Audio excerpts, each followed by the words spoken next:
Bab 15. Din al-Islam Rahmatan lil Alamin.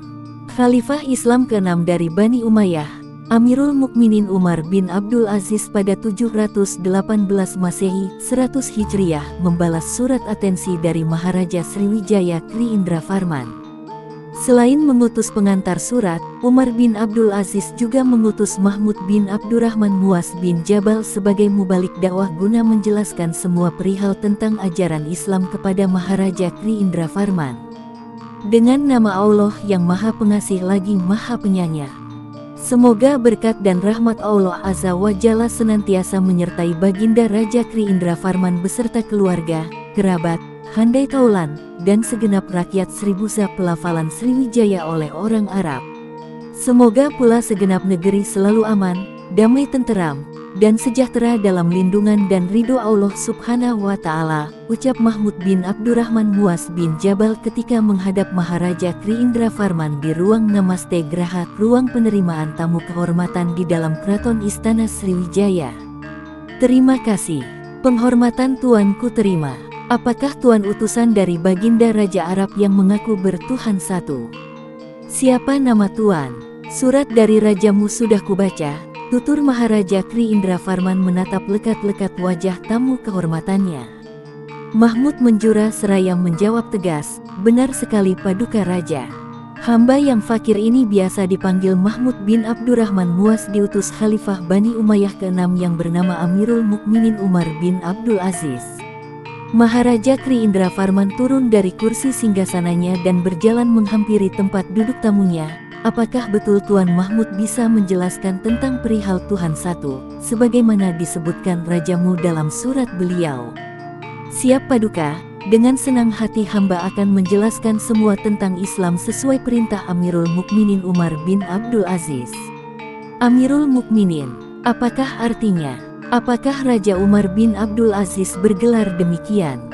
Maharaja Kri Indrafarman meminta penjelasan tamu kehormatannya. Mahmud bin Abdurrahman Muas secara sigap menuturkan, hamba dan semua umat muslim memanggil Amirul Mukminin kepada setiap khalifah sebagai penghormatan dan tanda kepatuhan.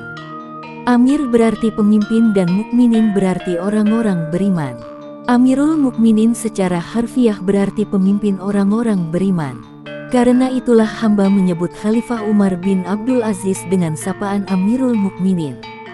Baik, ada banyak sekali hal yang bisa Tuan jelaskan padaku tetapi tidak sekarang. Tuan silakan beristirahat dan bersantap terlebih dahulu. Maksudku, nanti malam Tuan bisa menemaniku berdiskusi tentang ketuhanan dan tema-tema transendental lain. Silakan Tuan, pelayan akan mengantarkan ke kamar tamu kehormatan. Seusai membersihkan tubuh dan bersantap, Mahmud mendirikan salat zuhur dan berikutnya asyar sesuai waktunya. Pelayan istana memberikan petunjuk atas pertanyaan Mahmud tentang arah hadap ke barat guna memastikan arah kiblat ke Ka'bah di Masjidil Haram, Mekah. Demikian pula saat masuk waktu maghrib, Mahmud kembali mendirikan salat. Semua pelayan istana yang melihat perilaku Mahmud hanya memperhatikan dan segan bertanya. Dua orang melaporkan perilaku selama hampir setengah harian Mahmud di kamarnya kepada prajurit penjaga dan juga Hulu Balang. Hulu Balang Birsanca Turan mengingatkan para pelayan agar tidak mempersoalkan apapun perilaku tamu kehormatan sejauh tidak mengganggu ketertiban di dalam. Kalian tahu, dia tamu kehormatan Baginda Maharaja. Tugas kalian melayani tamu kehormatan itu sebaik-baiknya. Masalah dia berdiri, mengangkat sepasang tangan, membungkuk, duduk, dan bersujud, atau apapun yang dia perbuat, bukan urusan kalian. Siapa tahu, cara dia menyembah Tuhannya memang seperti itu. Ingat, dia tamu kehormatan Baginda Maharaja. Sudahlah, kalian kembali bekerja. Menjelang hari gelap pelayan kembali melihat Mahmud berdiri bersedekap, membungkuk, duduk, dan bersujud berulang kali. Pelayan memperhatikan tetapi tidak berani menanyakan apapun. Peringatan dari Hulu Balang Birsanca Turan terngiang di telinga mereka sehingga membuat para pelayan itu pura-pura tidak acuh. Pelayan, aku baru saja mendirikan salat. Dalam setiap salat, seorang hamba bertemu dan berbicara dengan Allah Subhanahu wa Ta'ala. Begitupun aku adalah hamba. Kita semua di dunia ini pada dasarnya adalah hamba Tuhan, ujar Mahmud setelah menyelesaikan salatnya. Mahmud berkata seperti itu karena mendapati para pelayan bengong memperhatikan gerak-geriknya saat mendirikan salat. Berikutnya Mahmud mengajukan permintaan, tolong kau antarkan aku menghadap Baginda Raja. Aku sudah berjanji pada malam ini menyanggupi menjelaskan perihal ajaran Islam kepada beliau. Aku khawatir Baginda Raja sudah menunggu. Pelayan beranjak dan menjura dengan hormat, silakan Tuan mengikutiku menuju Taman Soka di samping ruang pendopo agung. Tak seberapa lama berjalan melintasi undakan bebatuan terakota yang tersusun rapi, tibalah Mahmud. Bangunan beratap dikelilingi tetumbuhan menyerupai puding berwarna-warni. Dalam hati Mahmud berucap takjub penuh kekaguman. Taman dan tetumbuhan di sekitar bangunan ini teramat asri. Masya Allah, indah sekali. Pemandangan serupa ini tak pernah kujumpai di Jazirah Arabia atau Timur Tengah. Selamat jumpa lagi Tuan Mahmud. Syukurlah aku tidak terlambat. Ayolah, duduk kemari bersamaku. Ada beberapa hal yang aku membutuhkan penjelasan dari Tuan, ungkap Maharaja Kri Indrafarman mempersilakan Mahmud duduk lesehan bersamanya. Ampun Baginda Raja, sungguh aku merasa sangat tak pantas duduk setara dengan Baginda Raja. Mohon izin, saya duduk di sini di undakan bawah menghadap penuh hormat kepada Baginda, jawab Mahmud dengan segala kerendahan hati. Aku harga pilihanmu. Mungkin itu pengajaran dari Tuhanmu yang tunggal itu. Apakah pendapatku benar? Benar Baginda. Tuhan kami mengajarkan akhlak kepada sesama manusia secara proporsional. Hamba hanya seorang utusan. Rasulullah SAW mengajarkan kepada kami umatnya agar menepati akhlak mulia. Begitulah, Baginda, terang Mahmud yang benar-benar membuat Maharaja Kri Indrafarman kagum melihat ketulusan dari kata-katanya. Prajurit, tolong antarkan minuman dan santapan ringan ini kepada Tuan Mahmud. Kami akan berdiskusi tentang masalah penting.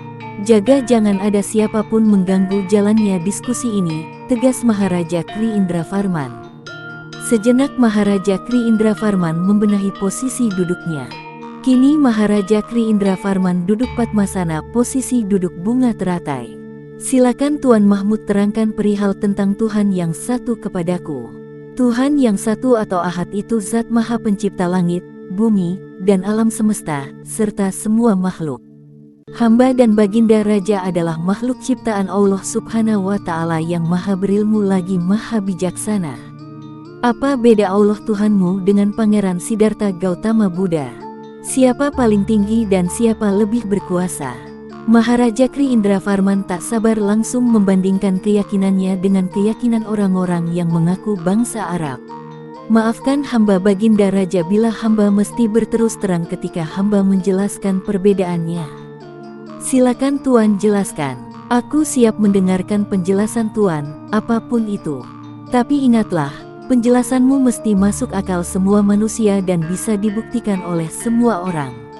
Mahmud menjura hormat sebelum menjawab, Allah Subhanahu wa Ta'ala adalah Al-Khaliq atau Maha Pencipta. Adapun Siddhartha Gautama Buddha adalah makhluk ciptaan yang diutus untuk menyampaikan berita gembira kepada hanya seluruh pengikutnya dan tidak untuk semua umat manusia, ungkap Mahmud sambil kembali menjura hormat kepada Maharaja Kri Indrafarman. Apabila memang demikian, apakah Sang Buddha Gautama juga menyembah Tuhan yang tunggal? Ya, Baginda Raja, inti ajaran Buddha berasal dari Tuhan yang sama, yang mengutus Rasulullah Muhammad Shallallahu Alaihi Wasallam. Tuhan dimaksud adalah juga sama dengan yang mengutus semua nabi dan rasul, termasuk Ibrahim alaihi salam, Musa alaihi salam, Ishak alaihi salam, Yakub alaihi salam, dan Isa al-Masih alaihi salam. Terang Mahmud membuat dahi Maharaja Kri Indrafarman berkerut, tak menduga sama sekali jawaban Mahmud. Penjelasanmu masuk akal, tapi apa buktinya? Lalu apa penjelasanmu tentang Mahadewa? Siapakah Mahadewa itu? Maharaja Kri Indrafarman bersemangat sekali menemukan lawan bicara yang dapat memuaskan dahaganya akan spiritual dan metafisika, terutama tentang konsep ketuhanan. Baginda Raja tentu saja sudah mengetahui dan mungkin sangat mendalami Sabda Vidya Buddha, terutama tentang ajaran 8 Dharma, yang menguraikan 8 kunci pencerahan jiwa. 8 kunci itu selaras dengan ajaran Rasulullah Muhammad SAW yang menerima wahyu dari Allah Subhanahu wa Ta'ala, yang kini telah dibukukan dalam kitab suci Al-Quran. Tak ada pertentangan antara kitab Tripitaka Buddha dan Al-Quran. Maharaja Kri Indra Varman setuju dengan penjelasan Mahmud, tapi beliau mengingatkan agar tidak terlupakan oleh Mahmud. Baik, tapi Tuan belum menjelaskan apapun tentang Mahadewa. Siapa Mahadewa itu? Dev merupakan kata dalam bahasa Sanskerta. Bila dialihkan ke bahasa Melayu menjadi dewa. Dalam bahasa Arab setara dengan malaikat atau Ruhul Kudus. Dia makhluk paling patuh yang Allah Subhanahu wa Ta'ala ciptakan. Ada malaikat Jibril yang mengantarkan wahyu kepada para nabi dan rasul. Ada 9 malaikat yang dikenal dalam ajaran Islam, yang terdapat dalam Al-Hadits Rasulullah Shallallahu Alaihi Wasallam. Begitulah Baginda. Apakah dewa itu artinya sama dengan Mahadewa? Mohon Tuan jelaskan. Maharaja Kri Indra Varman merasa wawasan utusan Raja Umar bin Abdul Aziz dari Arab sangat luas, melebihi dari wawasannya dan bahkan wawasan para biksu. Penyebutan dewa terambil dari bahasa Sanskerta, yaitu Deva dan Mahadeva. Pada dasarnya Deva dan Mahadeva itu sama. Tetapi pemakaian kata Maha menunjukkan pada kemampuannya yang melampaui para dewa lain termasuk manusia. Dalam Islam, malaikat mengemban tugas khusus dan spesifik. Jibril bisa saja disebut Mahadeva sebagai penyampai wahyu Allah Subhanahu wa Ta'ala kepada Nabi dan Rasul, terang Mahmud sambil menjurah hormat. Tadi Tuan menyebutkan Tuhan Tuan bernama Allah.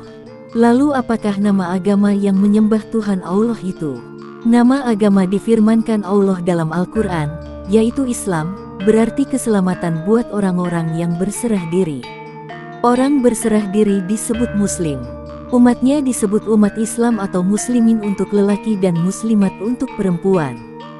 Bisakah aku menjadi Muslim dan apa saja syaratnya? Aku merasakan Islam sangat masuk akal untuk kuanut. Kitab apa yang bisa kubaca dan kupelajari?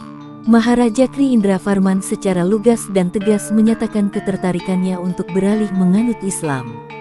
Syaratnya Baginda Raja mesti menyatakan kesaksian dengan cara mengucapkan 2 kalimat syahadat.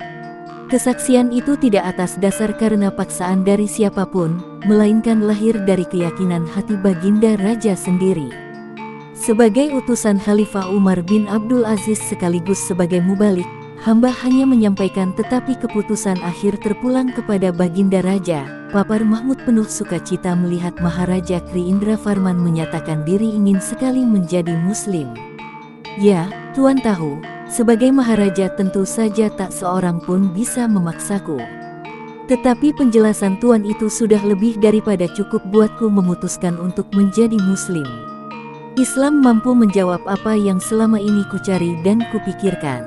Tentu saja Baginda Raja bisa memutuskan tanpa siapapun berdaya memaksa Baginda. Akan tetapi Baginda akan lebih baik bila untuk sementara waktu tidak secara terbuka menyatakan diri sebagai Muslim. Untuk sementara waktu cukup orang-orang tertentu saja yang tahu. Hamba tahu Baginda Raja sangat bijaksana dan cerdas. Hamba secara perlahan akan membimbing Baginda Raja mempelajari kitab suci Al-Quran. Semakin cepat Baginda Raja bisa membacanya akan semakin baik. Maharaja Kri Indra Varman termenung sejenak, lalu menanggapi saran Mahmud, bagaimana cara aku mendapatkan kitab suci yang Tuan sebutkan itu? Hamba membawa kitab suci Al-Quran itu dan hamba dengan senang hati akan mengajarkannya kepada Baginda Raja. Akan tiba waktunya kelak kitab Al-Quran itu bisa Baginda Raja miliki sebagai pedoman hidup buat Baginda. Khalifah Umar bin Abdul Aziz telah menitipkan sejilid kitab itu kepada hamba. Hamba punya alasan akan memberikannya setelah Baginda Raja mampu membacanya. Kitab itu ditulis dalam aksara Arab dan dalam bahasa Arab. Semoga aksara Arab prinsipnya tak banyak berbeda dengan aksara Palawa. Mudah-mudahan setelah Tuan ajarkan, dalam tempo tak lama aku bisa membacanya, jawab Maharaja Kri Indra Varman penuh percaya diri. Apabila satu hari ada sekitar 5 ayat baginda baca dan catat terjemahannya, maka tidak sampai 2 tahun seluruh kitab Al-Quran pasti telah selesai baginda raja pelajari. Terang Mahmud membuat Maharaja Kri Indravarman melongo takjub pada kemampuan Mahmud menghitung waktu dibutuhkan dengan hasil akhir berupa kepastian. Maharaja Kri Indravarman menyatakan kesiapannya untuk belajar membaca aksara Arab. Bersambung ke bab 16 Mendung Berarak di Istana Gawang Kuto.